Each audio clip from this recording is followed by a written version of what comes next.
Chers internautes, bonjour, merci de nous retrouver pour cette deuxième édition de la nouvelle saison d'Informatique News Hebdo. Et comme chaque semaine, nous revenons en compagnie de Guy Hervier, notre rédacteur en chef. Bonjour Guy. Bonjour Jean-François. Nous revenons sur l'actualité de la semaine, Guy. Alors, on va parler tout d'abord d'un, j'ose pas dire un ancêtre, mais en tout cas d'un terminal dont on a beaucoup parlé, dont certains pensaient qu'il est fini, hein, c'est le PC, avec une étude qui nous montre que le PC il résiste bien en entreprise. Effectivement, c'est une étude qui a été réalisée par un cabinet qui s'appelle Spikeworks en France, en Europe et aux États-Unis, et finalement qui corrobore assez bien les chiffres qu'on donne depuis un certain temps sur la baisse des ventes de PC. Ouais. Et ça, c'est corroboré par quoi? Par le fait que les PC sont utilisés de plus en plus longtemps dans les entreprises. Et donc là, le chiffre à retenir, c'est que 70% des entreprises déclarent garder leur PC plus de 5 ans. Donc c'est quand même assez significatif. Alors les raisons, c'est évidemment les entreprises veulent faire des économies. Peut-être que la pression des fournisseurs est moins forte qu'avant parce que finalement le PC n'est plus l'élément central du système d'information de l'entreprise, même s'il reste toujours très présent. Et puis surtout, le PC n'est plus qu'un terminal. Enfin, je veux dire, maintenant, il n'y a plus grand-chose sur le PC, de moins en moins en tout cas. Tout est en cloud, et tout partie est sur le cloud. Donc, je pense que ceci explique cela. Et puis, il y a aussi... Peut-être l'absence d'innovation, enfin, on parle de stagnation. On sait bien que finalement, si on regarde le PC d'aujourd'hui, le PC d'il y a 10 ans ou 15 ans, il n'y a pas un changement phénoménal. Et ça aussi, on l'avait dit à plusieurs reprises, c'est que toutes les améliorations de performance sont mangées, si je puis dire, par les applications qui sont de plus en plus gourmandes. D'ailleurs, entre parenthèses, je ne sais pas si vous avez essayé la nouvelle version de Gmail, mais elle est beaucoup plus lourde et elle met longtemps à charger. Donc, toujours est-il que les entreprises ont pris ce chemin-là, et c'est un chemin d'ailleurs qui vaut également pour les serveurs, pour les imprimantes, et un peu moins pour les matériels nouveaux comme les terminaux mobiles. Parce que ceux-là, ils sont arrivés plus récemment, et donc il y a une innovation technologique qui est peut-être plus importante, quoique, enfin, ça peut se discuter. Donc, je dirais que c'est quelque chose qui va plutôt dans le bon sens. C'est bon pour la planète, ça fait faire des économies, et puis finalement, ça ne change pas la vie des utilisateurs.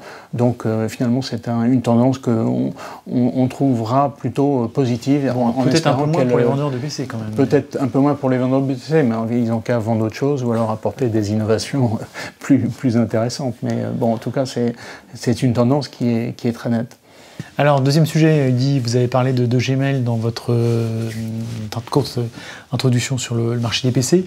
On parle de Google qui fête ses 20 ans, fait maintenant, donc en 2018, 20e année de ce qui est devenu au quotidien de chacun. Oui, alors... Mais rappelons-le, il y a 20 ans, 21 ans, l'entreprise n'existait pas. Oui, c'est juste, le monsieur de la Place n'aurait pas dit mieux. Effectivement, on aurait pu en choisir une autre, on aurait pu choisir VMware, on aurait pu choisir Equinix, qui fêtent également leurs 20 ans, et dont l'influence sur les entreprises est peut-être plus importante que celle de Google, qui n'est pas finalement très présente dans le monde de l'entreprise, mais plutôt dans notre quotidien, ce quotidien pouvant être à la maison ou dans l'entreprise. Donc Google, c'est une réussite phénoménale, hein, on peut le dire, 20 ans. C'est une entreprise qui, à l'année dernière, a réalisé 109 milliards de dollars de chiffre d'affaires, près de 13 milliards de bénéfices nets, une capitalisation boursière de 850 milliards, qui va sans doute dépasser les 1000 milliards dans les traces de Amazon et de Apple, qui l'ont passé ces dernières semaines. Donc c'est une réussite absolument phénoménale. Et ce qui est assez étonnant d'ailleurs, c'est que finalement Google est devenue une société très puissante, hein, une des plus puissantes, la plus puissante peut-être dans le monde de l'Internet, mais une des plus puissantes dans le monde réel, et qui a toujours finalement une image de start-up en fait. Parce que il est vrai que depuis qu'elle a constitué Alphabet, donc Alphabet, il y a Google avec les activités, je dirais, désormais traditionnelles, hein, il y a eu YouTube, Android, enfin donc tout ça c'est je dirais c'est un peu le courant. Et puis il y a toutes les innovations ou recherches technologiques, le véhicule autonome, Nest, les objets connectés, l'objet connecté, l'e-santé, etc. Des choses dont on parle un peu moins parce que pour l'instant il n'y a pas d'application, enfin il y en a, mais enfin en tout cas qui n'ont pas fait l'objet de commercialisation aussi énorme, puisque l'ordre de grandeur pour Google c'est le milliard d'utilisateurs, donc c'est quelque chose de considérable. Et je pense que maintenant les choses sont en train de basculer, et c'est pour ça que finalement les années qui vont venir constitueront sans doute un défi pour Google. Les choses sont en train de basculer, et ça s'est matérialisé, on en a parlé la semaine dernière, comme un récapitulatif des événements de l'été. Google a été sanctionné par Margrethe Vestager, donc la commissaire européenne à la concurrence, d'une amende de 4,3 milliards d'euros pour raison de position dominante. Donc il y a plusieurs défis. Il y a effectivement cette idée de position dominante. Il y a le fait que Google est de plus en plus intrusif dans le domaine de la vie privée, c'est-à-dire dans notre vie privée à nous en tant qu'utilisation et exploitation de nos données personnelles. On ne sait pas trop ce qu'ils en font. Bon, même si en Europe il y a eu la GDPR. Et puis il y a aussi toutes les pratiques fiscales, on peut dire détournement fiscal, qui fait que dans tout ce qui est activité digitale, il est très facile de facturer dans des pays où le taux d'imposition est beaucoup plus faible. Donc je dirais que ça fait quand même pas mal de choses à régler, et l'image de Google, comme d'autres grands de l'Internet, est en train de basculer. D'ailleurs, en ce moment, au Sénat, il y a eu Twitter et Facebook qui sont audités, ou auditionnés, comme on dit en français, devant une commission du Sénat. C'est pas la première fois, hein, ça fait déjà plusieurs fois que ça arrive. Donc je dirais que ça commence à devenir quelque chose de assez préoccupant, et pour autant d'interrogations pour lesquelles il va falloir trouver des réponses qui soient satisfaisantes. Alors, troisième sujet de la semaine dit, et là pour le coup j'allais dire on a fait un récidiviste, c'est British Airways qui s'est fait pirater ses serveurs, sur lequel il y avait malheureusement les coordonnées bancaires d'une partie de ses clients. Alors je dis récidiviste parce qu'on l'a peut-être oublié, mais il y a un an à peu près, un problème informatique qui avait paralysé la compagnie et l'aéroport, notamment l'aéroport d'Heathrow, pendant plusieurs jours. Donc, absolument. Donc bon, les compagnies aériennes, hein, on le sait, sont soumises à, je dirais, une pression, forte pression. importante. Hein. C'est un taux de croissance du trafic de 5-6% par an. Donc elles ont beaucoup de choses à faire. Et en plus, c'est une activité économique qui est de plus en plus difficile, notamment en ce moment sous la pression du prix du kérosène qui est en train de fonder, qui représente, on le sait, le tiers quasiment des dépenses. Là, pour le coup, c'est un accident relativement habituel, classique, en gros, et ça a fait l'objet d'un petit communiqué de la part de British Airways. Donc effectivement, le site web et puis les applications, enfin les apps mobiles ont été piratés, et donc c'est quasiment les données de 400 000 utilisateurs, 380 000 exactement, qui ont été piratées. Alors British Airways rassure en disant que les informations concernant les voyages, les informations concernant les passeports n'ont pas été volées, mais tout ce qui concerne les cartes de crédit, ce qui est quand même pas négligeable, et donc elle donne le conseil, je ne sais pas s'il faut en rire ou autre chose, elle donne de conseils à ses usagers de se rapprocher de leur banque ou de leur institution financière qui ont émis les cartes de crédit. Donc c'est un événement de plus qui montre que c'est un peu la reprise là, cette saison, qui montre que la sécurité reste et restera un problème dont on va parler de manière absolument récurrente. En tout cas, le chantier de l'informatique chez British Airways, il est toujours sur l'ouvrage. Oui. Alors ça, c'était pour la semaine passée. Alors pour le futur, et vraiment le futur assez lointain finalement, c'est la société Kaspersky, bien connue pour ses suites de sécurité, qui a fait interroger un certain nombre d'étudiants français pour leur futur, sur leur avenir, leur métier d'avenir.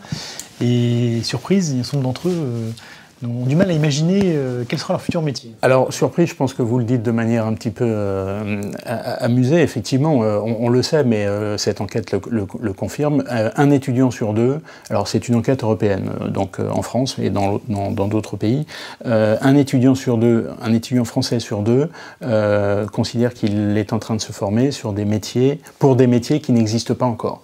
Bon, le constat il est simple, ça veut dire qu'en gros, ce qu'ils sont en train d'apprendre, c'est pas un métier, mais ils sont en train d'apprendre un savoir-faire qui leur permettra d'apprendre leur futur métier. Bon, c'est une conclusion qui ne surprendra personne. D'ailleurs, on pourrait presque se demander si finalement 1 sur 2, c'est pas relativement faible. Ce qui veut dire que je dirais que tout l'enseignement supérieur qui quand même prépare à des métiers relativement précis, qui va de plus en plus vers ça. C'est un véritable casse-tête parce que la question est de savoir quoi faire. Et donc l'idée qui est de plus en plus, enfin, dont on parle depuis toujours, mais savoir est-ce qu'il faut apprendre quelque chose ou est-ce qu'il faut apprendre à apprendre. Et avec l'arrivée des nouvelles technologies qui changent radicalement les métiers, il est clair que c'est plutôt la deuxième solution.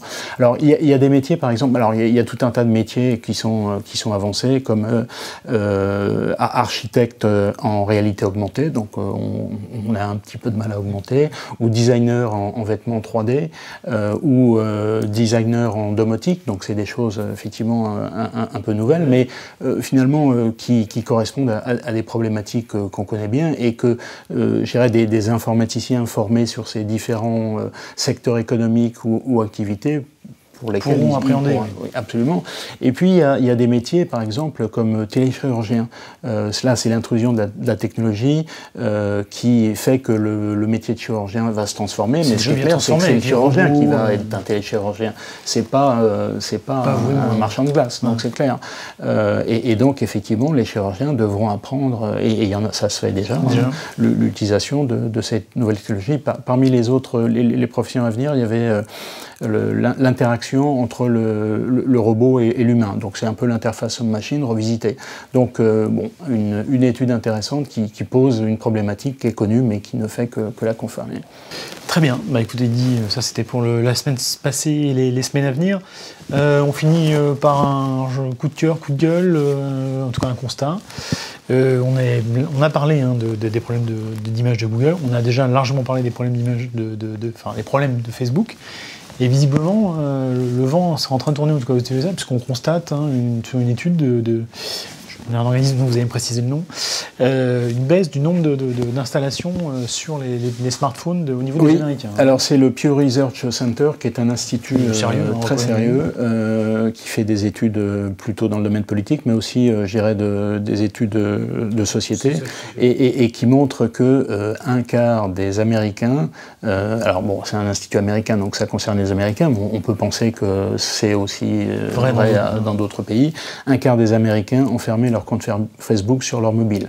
Et donc ça aussi, ça traduit, c'est un peu ce qu'on disait précédemment, sur je dirais, les préoccupations qu'ont les utilisateurs sur ces outils, donc réseaux sociaux et compagnie, si je puis dire, sur leur véritable utilisation. Donc pour les fournisseurs, donc Facebook, Twitter et autres, c'est un problème, parce que effectivement, Facebook est en croissance fulgurante, mais il suffirait de peu de choses pour que la situation se retourne.